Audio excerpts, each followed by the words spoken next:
Pag-uwi nga lang namin ng bahay mga best friend, nagbihis nga lang kami ni Ate Penelope. At ang sabi ko nga mga best friend kay Ate Penelope, meron kami pupuntahan. For today's video nga kasi mga best friend, i-challenge ko nga itong si Ate Penelope sa 100 pesos challenge. Amazing! Dito nga lang yan mga best friend sa 7-Eleven. Dahil nga very good siya mga best friend. Sa school, ang sabi ko nga sa kanya mga best friend, kumuha na nga siya ng mga pagkain. Kahit ano nga mga best friend ay pwede niyang kunin, basta wag nga lang siyang lalagpas ng 100 pesos. Medyo nahihirapan niyang pumili mga best friend itong si Ate Penelope sa challenge natin sa kanya.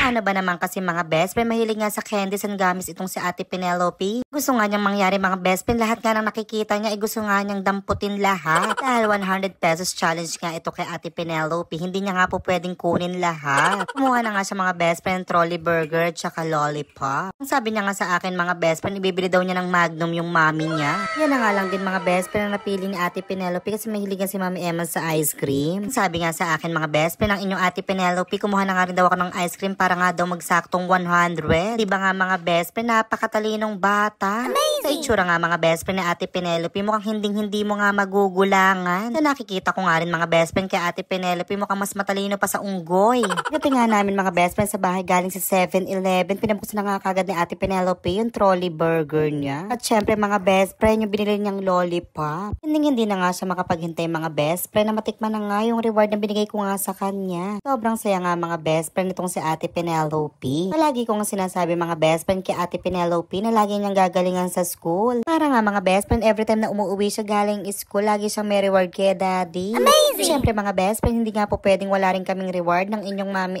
Eman. Yun nga ang dalawang ice cream mga best friend na binili namin kanina, yung Magnum at Cornetto. Tamang-tama nga rin mga best friend kasi sobrang init nga ng panahon. Dahil nga mga best friend, alas 12 nga yung uwian nitong si Ate Penelope. Yan nga din mga best friend ang tanging dahilan kung bakit late lagi ang aming tanghalian. Ako na nga din mga best friend ang palaging namamalengke. At palaging kumakalbo nga mga best friend ng puno ng malunggay na ere. I-fast forward na nga natin mga best friend. In-slice ko na nga mga best friend yung mga gagamitin natin sa ating lulutuin. Tama nga kayo mga best friend. Munggo nga ang lulutuin ko for today's video. Wala na nga kasi akong maisip mga best friend na pwede naming ulamin. Sobrang nakakasawa na nga rin mga best friend yung puro na lang baboy. Baka nga sa sobrang init nga ng panahon mga best friend, bigla na lang tayong atakihin.